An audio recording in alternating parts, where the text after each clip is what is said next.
प्यारे प्यारे इस्लामी भाइयों, अस्सलाम वालेकुम। जैसा कि मैं आपको बताया था कि नमाज की नीयत कैसे करें, आज मैं आपको शराइते नमाज बताऊंगा। नमाज की कितने शराइतें होती हैं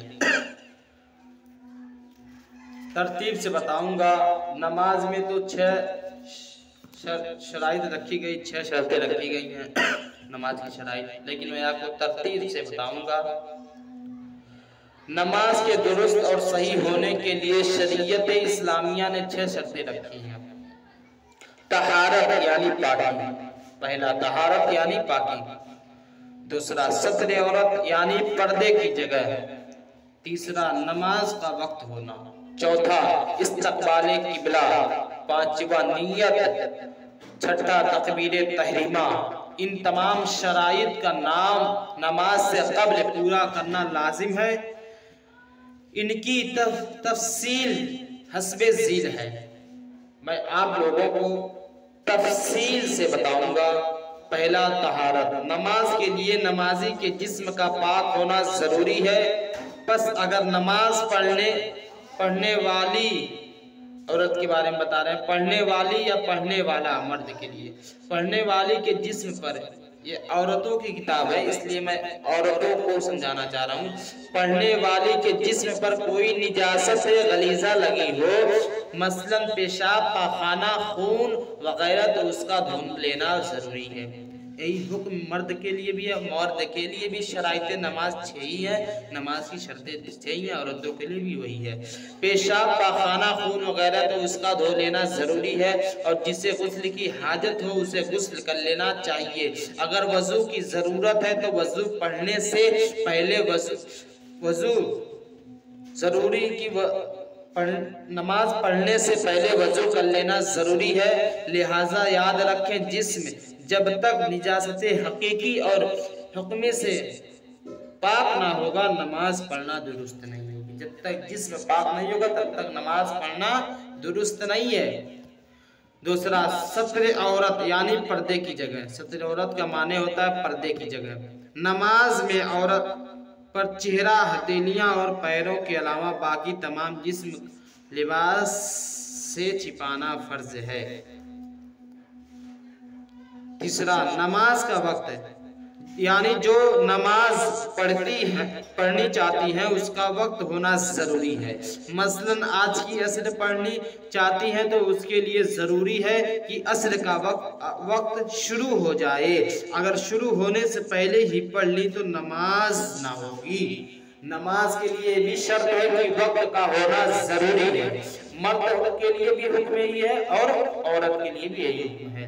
चौथा इस्तकबाले किबला, नमाज की चौथी शर्त इस्तकबाले किबला है, यानी नमाज में किबला काबा की तरफ मुंह करना जरूरी है।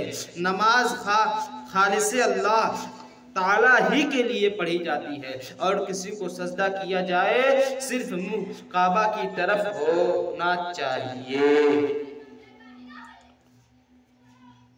तो नमाज अल्लाह ही के लिए पढ़ी जाती है और किसी को सजदा करना भी जायज नहीं है अल्लाह के अलावा।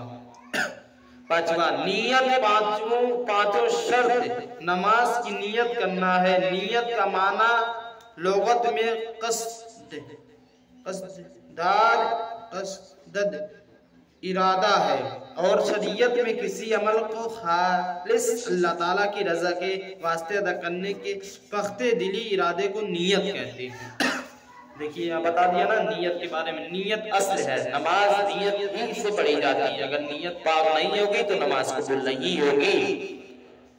असल में नियत ही है। छठा तकबीरे तहरीमा, यानी नमाज को अल्लाहु अकबर कहकर शुरू करना जरूरी है।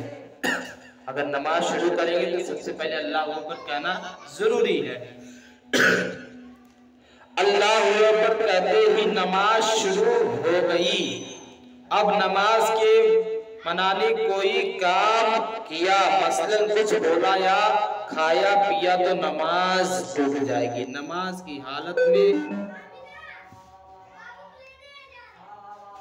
नमाज The Bluetooth device is ready to pair.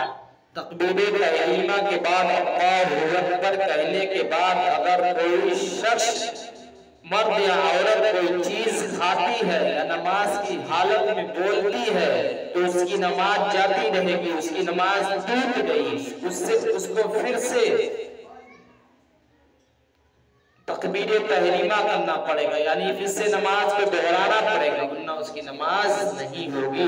नमाज की हालत में किसी से बात करना भी सही नहीं है, मना फरमाया गया है। इंशाअल्लाह ताला मैं आपको अगली वीडियो में वज़ू का बयान बताऊंगा। आप लोग मेरे चैनल को सब्सक्राइब करें या ना करें उससे हमें मतलब नहीं है, लेकिन हमारे वीडियो को ज्यादा से ज्यादा शेयर किया करें ताकि लोग इससे कुछ सीखें। मेरा मकसद यही है, दीन को सीखना और सिखाना। अगर मेरा मकसद वायरल होना होता तो मैं यहाँ तनहा वीडियो नहीं बनाता, मजलिसों में जब तकरीर करता हूँ, नसीहतें करता हूँ, उस वक्त